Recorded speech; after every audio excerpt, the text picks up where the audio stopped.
Selamat siang untuk anak kelas 7. Kembali kita bertemu di mata pelajaran bimbingan konseling atau BK.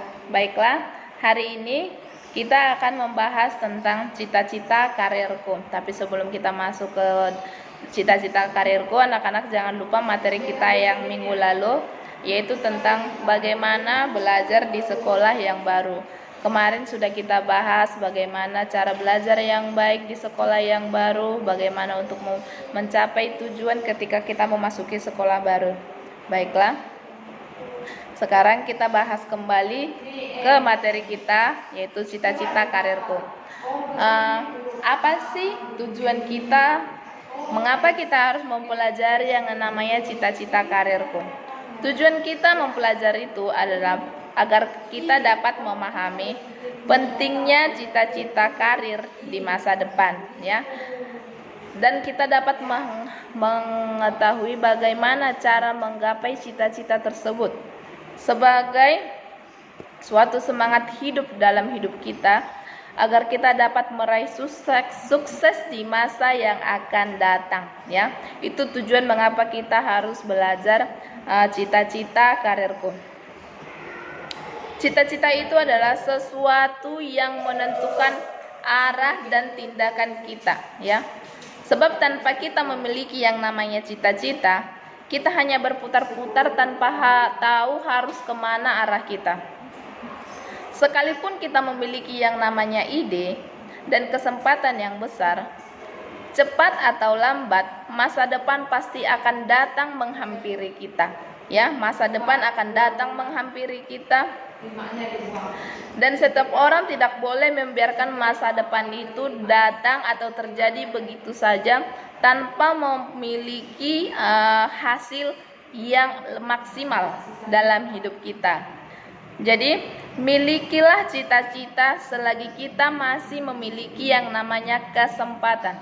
Kesempatan itu di mana kita peroleh? Kesempatan yang besar itu dapat kita peroleh ketika kita berada di usia produktif, ya. Ketika kita berada di usia produktif. Ketika kita berada pada masa muda yang belum memiliki terlalu banyak beban atau tanggung jawab kita. Jadi kita dapat dapat mencapai cita-cita kita. Cita-cita itu sangat berperan penting bagi suatu kesuksesan. Mengapa? Ya, itu menjadi pertanyaan bagi kita. Kenapa itu menjadi sangat berperan penting, ya? Karena cita-cita itu mencakup tujuan, sasaran atau impian yang hendak diwujudkan. Cita-cita itu membuat orang untuk dapat mengarahkan seluruh potensi yang dia miliki, seluruh kemampuan yang dia miliki, agar dapat mencapai cita-citanya secara maksimal. Sebab tidak ada kesuksesan yang kebetulan bisa diraih. Jadi tidak ada orang yang tiba-tiba dapat berhasil tanpa ada tindakan ataupun perbuatan. Semua itu butuh proses, butuh pengorbanan, ya. Setiap pengorbanan itu, biarpun itu pengorbanan yang kita lakukan kecil atau besar, pasti memiliki yang namanya dampak. Sebab kesuksesan yang kita peroleh pun, meskipun itu kesuksesan kecil atau besar, pasti selalu didahului dengan adanya cita-cita. Cita-cita itu sering dikatakan orang, kamu mau berhasil, gitu. Kalau kamu mau berhasil, kalau kamu mau mencapai cita-cita kamu itu harus berjuang. Sebab perjuangan itu memerlukan yang namanya pengorbanan. Sedangkan pengorbanan itu memerlukan yang namanya ketabahan dan kekuatan jiwa.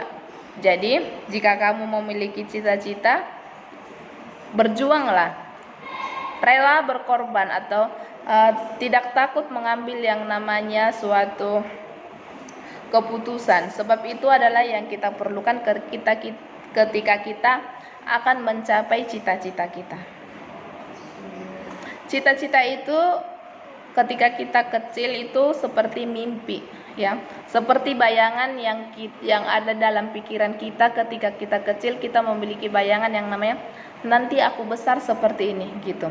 Kita sering ketika kita kecil masih di bangku SD, orang sering bertanya, kamu cita-citanya jadi apa gitu. Kita jawab, saya mau jadi polisi, cita-cita saya jadi polisi, tentara, pendeta, ya. Itu sering yang kita ungkapkan. Karena apa? Sebab itu adalah impian kita kecil, karena kita melihat ada sosok atau ada wujud orang yang kita lihat dengan profesi yang kita ungkapkan. Mungkin saja kita pengen jadi dokter karena kita lihat dokter itu dapat menyembuhkan orang lain, jadi kita ingin berbuat seperti itu. Kenapa kita pengen jadi seorang polisi? Mungkin karena kita lihat dengan seragamnya yang gagah gitu. Kita sering lihat dia di jalanan menyeberangkan anak-anak dan lain sebagainya. Jadi kita ingin menjadi sosok seperti itu. Ya. Jadi makanya bisa dikatakan cita-cita itu adalah impian ketika kita masih kecil. Lalu kalau kita sudah memiliki yang namanya cita-cita, bagaimana cara mewujudkan cita-cita itu? Itu yang jadi pertanyaan ya. Bagaimana cara mewujudkan cita-cita itu? Yang pertama yang harus kita ketahui ketika kita akan mewujudkan yang namanya cita-cita itu adalah berusaha. Ya, 1, usaha. Harus ada usaha yang kita lakukan.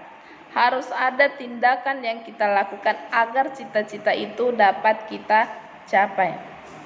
Contohnya, jika ingin menjadi seorang polisi, berarti bagaimana? Salah satu yang harus kita jaga itu adalah bagaimana kesehatan dalam tubuh kita, bagaimana postur tubuh kita, ya.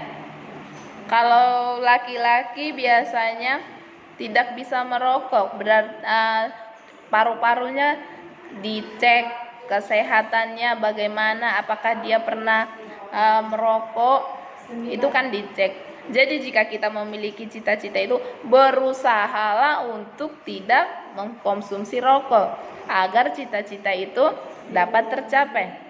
Harus memiliki pengetahuan.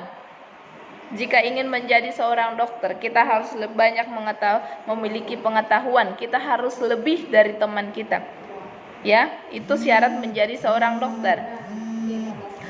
Ya, jika ingin menjadi seorang dokter, lakukanlah itu. Berusahalah dengan itu. Lakukan yang lebih dari yang temanmu lakukan ya. Jika biasanya temanmu belajar hanya sampai jam 10 malam, ya kamu belajar sampai jam 12 malam karena kamu ingin lebih, ya, lebih dari teman kamu. Yang kedua, setelah kita memiliki usaha yang bagaimana? Belajar, ya. Belajar dengan sungguh-sungguh, belajar fokus ya, fokus kita dengan yang namanya cita-cita kita. Seperti yang Miss katakan tadi, kalau ingin menjadi dokter, belajar. Nggak ada dokter, seseorang itu bisa menjadi dokter jika dia tidak belajar atau dia memiliki nilai di bawah rata-rata. Dia mendaftar ke perguruan tinggi untuk mengambil kedokteran, tiba-tiba dia lolos, nggak ada ya. Pastinya seorang dokter itu memiliki nilai yang lebih dari jurusan yang lainnya ya. Jadi itu harus dipelajari. Setelah belajar itu bagaimana? Sekolah. Walaupun anak-anak dinamakan itu, saya ingin menjadi dokter, ya, pengen jadi dokter. Tetapi hanya sekolahnya itu hanya sampai SMA, bisa nggak? Oh, kurang bisa. Tidak bisa, bukan kurang bisa ya. Itu tidak bisa. Bagaimana untuk mendapatkan profesi seorang dokter? Berarti sekolah, ya. Kuliah, ngambil jurusan kedokteran. Nanti baru bisa memperoleh profesi seorang dokter. Lalu setelah kita berusaha, kita sekolah untuk mencapai cita-cita itu, apa hal yang tidak bisa kita lewatkan, yaitu berdoa dan beribadah. Dalam arti di sini, ketika kamu melakukan sesuatu, doakan apa yang kamu kerjakan ya. Kamu belajar, kamu pengen menjadi dokter, kamu lakukan, kamu belajar. Tapi di saat kamu belajar, kamu juga harus berdoa menyampaikan kepada Tuhan. Sampaikan keinginan kamu. Jangan sampai dilewatkan kita pagi, siang, sore, malam buka buku, tapi kita lupa menyerahkan kepada Tuhan apa yang menjadi keinginan kita. Lalu setelah itu kita harus memiliki yang namanya restu orang tua.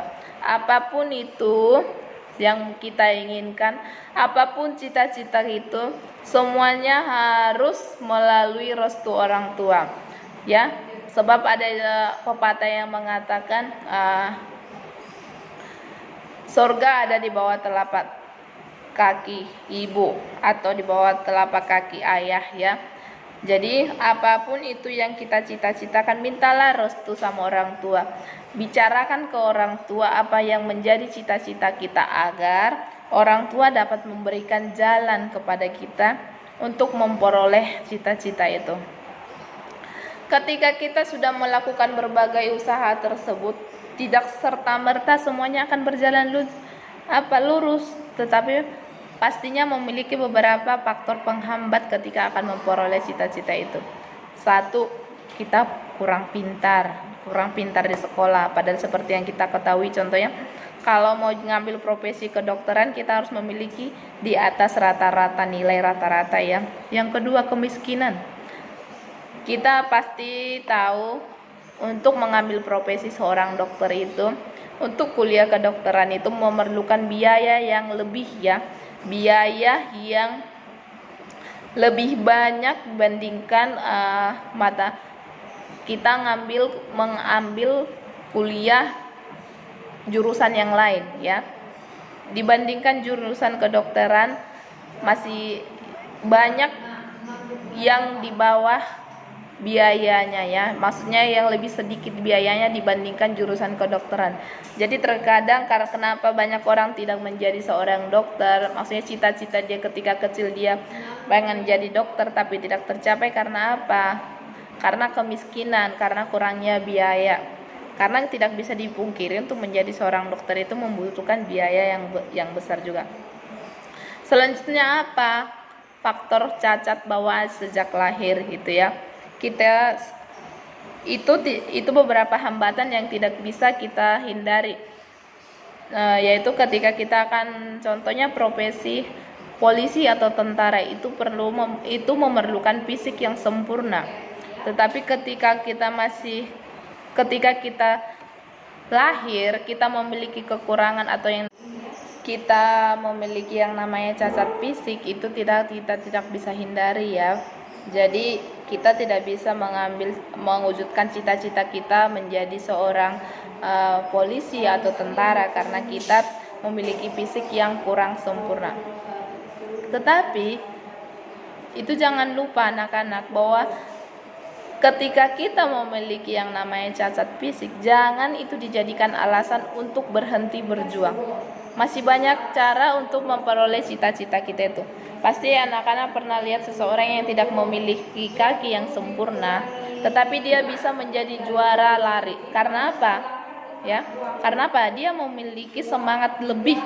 Dia memiliki kegigihan untuk menjadi seseorang yang dikenal, seseorang yang memiliki prestasi. Jadi meskipun dia memiliki cacat kaki, itu bukan menjadi penghalang bagi dia menjadi seorang pelari profesional, ataupun seseorang yang tidak bisa melihat tetapi dia bisa bermain musik, ya.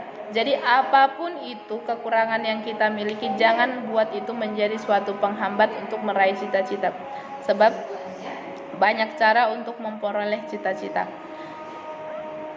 Ada beberapa faktor yang dapat mendukung sehingga cita-cita kita itu dapat kita capai. Yang pertama itu adalah motivasi diri, yang artinya kayak motivasi diri ketika kita ingin melakukan itu, katakan pada dirimu sendiri bahwa kamu itu harus mampu, kamu bisa memperoleh cita-cita, kamu bisa meraih cita-citamu itu. Jadi katakan pada dirimu sendiri, aku pasti bisa meraih cita-cita itu, ya.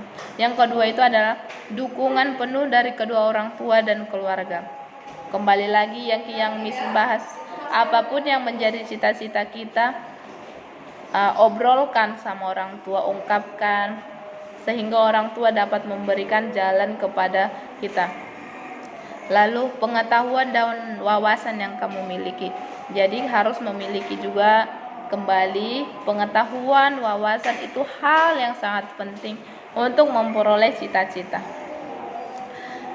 Biaya juga ya, itu juga harus, jaminan adanya biaya itu harus kita miliki. Tetapi sebab banyak orang yang meraih cita-citanya itu dikala usia dia, contohnya kita itu bisa di usia normalnya orang kuliah itu selesai di usia 22, 23, 24. Tapi ada seseorang dapat menyelesaikan kuliahnya di usia 35 atau lebih. Karena apa?